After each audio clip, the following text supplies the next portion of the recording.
ಲೋಕಸಭಾ ಚುನಾವಣೆಗೆ BJP high command ಹೊಸ ತಂತ್ರವನ್ನ ರೆಡಿ ಮಾಡ್ತಾ ಇದೆ. ಹೊಸ ಮುಖದ ಅಭ್ಯರ್ಥಿಗಳನ್ನ ಕಣಕ್ಕಿಳಿಸೋದಕ್ಕೆ ಬಿಜೆಪಿ ಸಿದ್ಧತೆ ನಡೆಸಿಕೊಳ್ತಾ ಇದೆ.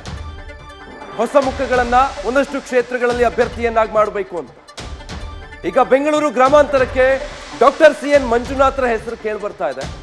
ಮತ್ತೊಂದು ಕಡೆ ಮಾದಾರ ಚೆನ್ನಯ್ಯ ಶ್ರೀಗಳನ್ನ ಕಣಕ್ಕಿಳಿಸೋದಕ್ಕೂ ಕೂಡ ಕಮಲ ಪಡೆ ತಯಾರಿ ನಡೆಸ್ತಾ ಇದೆ. ಚಿತ್ರದುರ್ಗದಿಂದ ಮಾದಾರ ಚೆನ್ನಯ್ಯ ಶ್ರೀಗಳಿಗೆ ಟಿಕೆಟ್ ಕೊಡೋದಕ್ಕೆ ಬಿಜೆಪಿ ಪ್ಲಾನ್ ಮಾಡ್ತಾ ಇದೆ. ಇಬ್ಬರನ್ನು ಪಕ್ಷಕ್ಕೆ ಸೇರ್ಪಡೆ ಮಾಡಿಸಿಕೊಳ್ಳೋ ತಯಾರಿ ಈಗಾಗಲೇ ಶುರುವಾಗಿದೆ. ಡೀಟೇಲ್ಸ್ ಕೊಡ್ತಾರೆ ಮಧುಸೂದನ್, ಲೈವ್ ನಲ್ಲಿ ಜಾಯ್ನ್ ಆಗ್ತಾ ಇದ್ದಾರೆ. ಮಧುಸೂದನ್, ಲೋಕಸಮರಕ್ಕೂ ಕೂಡ ಹೊಸ ಮುಖಗಳ ಪ್ರಯೋಗಕ್ಕೆ ಬಿಜೆಪಿ ಸಜ್ಜಾದಂಗಿದೆಯಾ?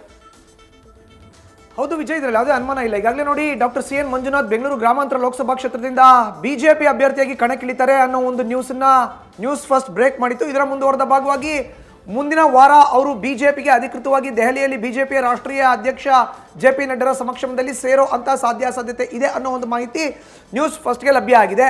ಅವರು ಬೆಂಗಳೂರು ಗ್ರಾಮಾಂತರ ಲೋಕಸಭಾ ಕ್ಷೇತ್ರದಿಂದ ಮೈತ್ರಿ ಅಭ್ಯರ್ಥಿಯಾಗಿ ಬಿಜೆಪಿಯ ಚಿಹ್ನೆಯ ಅಡಿಯಲ್ಲಿ ಸ್ಪರ್ಧೆಗೆ ಇಳಿತಾರೆ. ಹೀಗಾಗಿ ಅವರು ಪಕ್ಷ ಸೇರ್ಪಡೆ ಆಗಬೇಕಾಗುತ್ತೆ. ಮುಂದಿನ ವಾರ ದೆಹಲಿಯಲ್ಲಿ ಅವರು ಪಕ್ಷ ಸೇರ್ಪಡೆ ಆಗ್ತಾರೆ. ಇತ್ತ ಚಿತ್ರದುರ್ಗ ಲೋಕಸಭಾ ಮೀಸಲು ಕ್ಷೇತ್ರ ಏನಿದೆ, ಅಲ್ಲಿ ಮಾದಾರ ಚೆನ್ನಯ್ಯ ಶ್ರೀಗಳಿಗೆ ಮಣೆಯನ್ನು ಹಾಕುವಂತ ಸಾಧ್ಯತೆ ಇದೆ. ಈ ನಿಟ್ಟಿನಲ್ಲಿ ಮಾದಾರ ಚೆನ್ನಯ್ಯ ಶ್ರೀಗಳು ಕೂಡ ಪಕ್ಷಕ್ಕೆ ಸೇರ್ಪಡೆ ಆಗುತ್ತೆ. ಈ ಮೂಲಕ ಇಡೀ ಸಮುದಾಯಕ್ಕೆ ಒಂದು ಮೆಸೇಜ್ ಅನ್ನ ಕೊಡಬೇಕು, ಸಂದೇಶವನ್ನ ಕೊಡಬೇಕು ಅನ್ನೋ ನಿಟ್ಟಿನಲ್ಲಿ ಬಿಜೆಪಿ ಹೈಕಮಾಂಡ್ ನಾಯಕರು ಯೋಚನೆ ಮಾಡಿದ್ದಾರೆ. ಈ ನಿಟ್ಟಿನಲ್ಲಿ ಇಬ್ಬರು ನಾಯಕರನ್ನ, ಒಂದು ಕಡೆ ಡಾಕ್ಟರ್ CN ಮಂಜುನಾಥ್, ಮತ್ತೊಂದು ಕಡೆ ಮಾದಾರ ಚೆನ್ನಯ್ಯ ಶ್ರೀಗಳನ್ನ ನೇರವಾಗಿ ಮುಂದಿನ ವಾರ ಬಿಜೆಪಿಗೆ ಸೇರ್ಪಡೆ ಮಾಡಿಕೊಳ್ಳುವಂತ ಸಾಧ್ಯತೆ ಇದೆ. Vijay, thank you Madhusudan.